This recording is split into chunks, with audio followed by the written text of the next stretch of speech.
반갑습니다. 세무법인 가감의 지병근 세무사입니다. 오랜만에 다시 한번 인사드리는 것 같습니다. 오늘 강의 내용은 장기 임대주택으로 등록한 다가구 주택 재산세 감면받기라는 주제로 해가지고 한번 말씀드리도록 하겠습니다. 올해 세법 개정으로 인해 가지고 원래 다가구 주택은 이제 공동주택이 아니기 때문에 임대주택으로 등록한다 할지라도 재산세 감면을 못 받게 돼 있었죠. 근데 세법 개정으로 해서 8년 장기 임대주택으로 등록한 다가구 주택은 일정 요건을 충족한 경우에 재산세를 감면받을 수 있습니다. 그 요건이 뭐고 감면받기 위해서는 어떤 조치들을 해야 되는지 살펴보도록 하겠습니다. 먼저 건축법상 주택을 한번 구분해 볼게요. 주택은 단독주택하고 공동주택으로 이렇게 구분할 수 있죠. 이 중에서 공동주택은 우리가 흔히 보는 아파트, 연립, 다세대, 기숙사를 이제 공동주택이라고 하고, 단독주택이나 다중주택, 오늘 저희가 배울 다가구 주택은 단독주택이라고 합니다.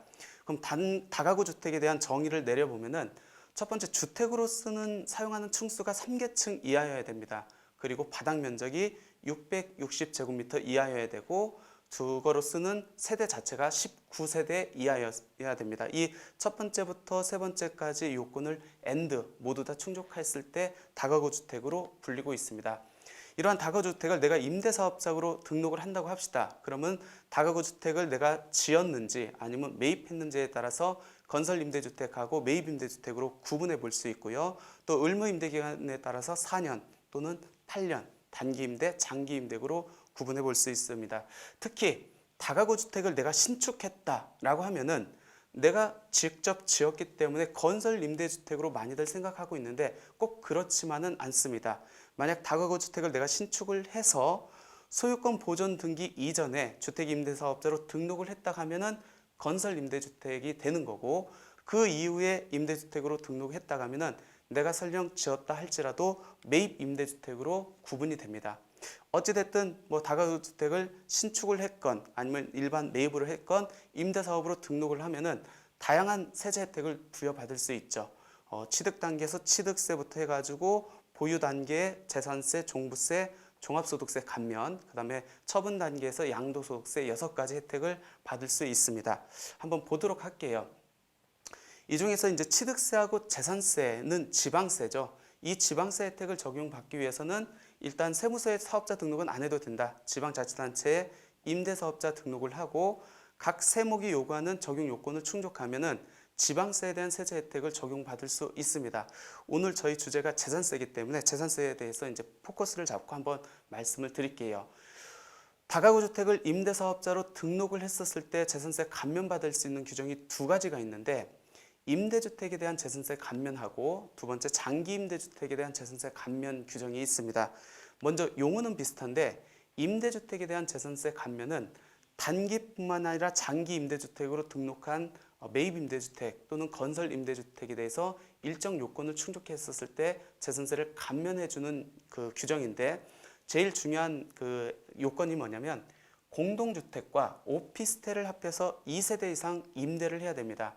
아까 제가 처음에 다가구 주택은 공동주택이 아닌 단독주택이라고 말씀을 드렸죠. 따라서 임대주택 등에 대한 재산세 감면은 다가구 주택이 공동주택이나 오피스텔에 들어가지 않기 때문에 적용될 여지가 없습니다.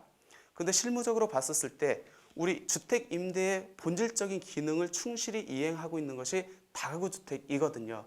그래서 정부에서 작년에 세제를 개정안을 해가지고 올해 이제 개정됐습니다. 다가구 주택도 8년 장기 임대로 등록한 경우에는 일정 요건을 충족했었을 때 감면 혜택을 주겠다. 그럼 여기서 말하는 일정 요건이 뭡니까? 첫 번째, 무조건 장기로 8년짜리로 임대사업을 등록을 해야 됩니다. 두 번째, 모든 호수의 전용 면적이 40제곱미터 이하여야 됩니다. 굉장히 중요한 요건이죠. 그 다음에 세 번째는 뭐냐면 건축물 대장에 호수별로 전용 면적이 구분 기재되어 있어야 됩니다. 근데 우리가 실무적으로 봤었을 때 지금 건축물 대장을 보면은 거의 층별 전용 면적만 기재가 되어 있고 호수별로는 그 전용 면적이 기재가 되어 있지 않을 거예요. 따라서 장기 임대주택으로 등록한 다가구 주택에 대해서 재산세 감면을 적용받기 위해서는 층별로 되어 있는 전용 면적을 호별로 구분해 가지고 다시 신청을 해야 됩니다. 작년에 건축물 대장의 기재 및 관리 등에 관한 규정이 개정이 됐습니다.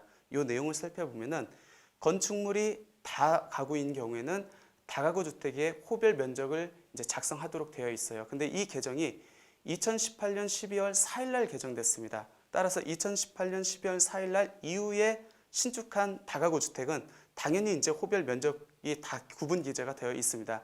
근데 문제는 그 이전에 신축했거나 매입한 주택은 층별 면적만 나와 있기 때문에 우리가 재산세 감면을 적용받기 위해서는 두 가지 작업을 해야 됩니다. 첫 번째, 지방자치단체 물권 소재지입니다. 주택 물권 소재인지 지방자치단체 주택과에 가셔가지고 건축물 변경 신청서를 작성을 해서 기재를 해서 제출을 해야 되고요. 이 건축물 표시 정정 신청서를 작성할 때 그냥 해주진 않겠죠. 다가구 주택의 호별 면적 대장, 이게 이제 그 규칙 제 9호 서식이거든요. 여기에다 몇 층에 몇 호가 전용 면적이 몇 제곱미터 이하이다 라고 기재를 해서 같이 제출을 해야 됩니다. 근데 실무적으로 요거를 납세자가 임의로 작성할 수 없잖아요. 우리는 전문 지식도 없고 하기 때문에 요 내용을 기재를 하기 위해서는 우리가 어쩔 수 없이 건축사 등한테 의뢰를 해야 됩니다. 이거를 지방자치단체에서 일일이 구분해서 기재를 해주지 않고 있다는 게 문제입니다.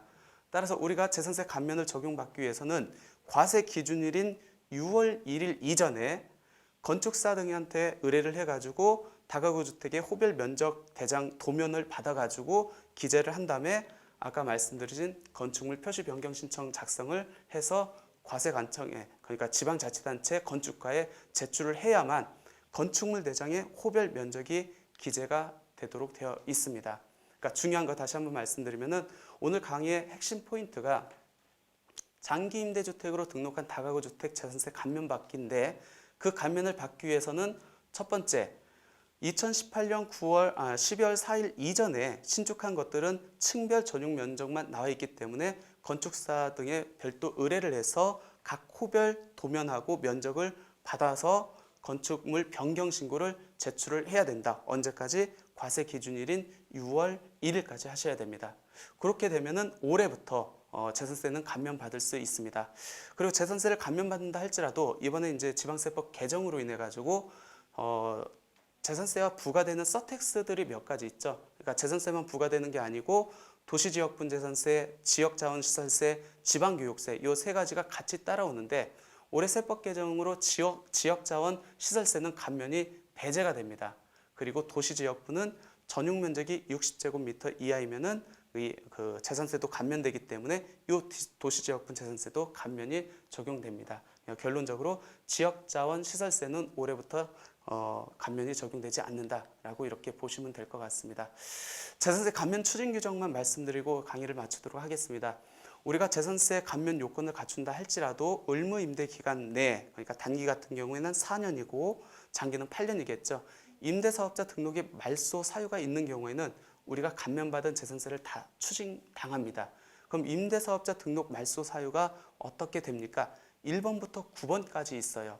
이 중에서 유일하게 감면받은 재산세를 토해내지 않는 항목은 6번 양도 허가를 받아 민간 임대주택을 양도하는 경우에만 우리가 이제 재산세 감면을 추징당하지 않고 나머지는 다 재산세 감면을 추징받는데 특히 실무적으로 중요한 게 동그라미 5번에 포괄 양도 양수로 민간 임대주택을 양도한 경우 의무 임대기간에 포괄 양도 양수로 민간 임대주택을 양도할 경우에 과태료는 적용 안 받는 게 맞죠. 하지만 재산세는 감면받은 게 있으면 추징된다.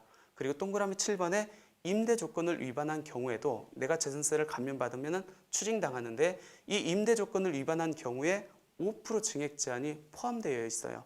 따라서 지금 현재는 5% 증액 제한을 준수하지 않았을 때, 위반했을 때는 내가 재산세를 감면받는다 할지라도 다 토해내야 된다라고 알고 계시면 될 것 같습니다. 예, 이렇게 해서 오늘 장기 임대주택으로 등록한 다가구 주택에 대해서 재산세를 어떻게 감면받는지 말씀드렸습니다. 혹시 그 층별 호수 면적이 기재가 안 된 분들은 건축사한테 의뢰를 해야 되기 때문에 돈이 들어서 그러는데 한번 실익을 좀 따져보세요. 내가 의무임대 기간 단기는 4년 아니면 길게는 8년까지 세이브 받을 수 있는 재산세 절세 금액하고 그다음에 이번에 들어가는 건축사한테 의뢰했을 때 들어가는 비용하고 비교해봐가지고 재산세 감면 금액이 더 크다라고 하시면은 미리 작업을 해가지고 감면을 받는 것도 괜찮을 것 같습니다. 예, 이상 강의 마치겠습니다. 감사합니다.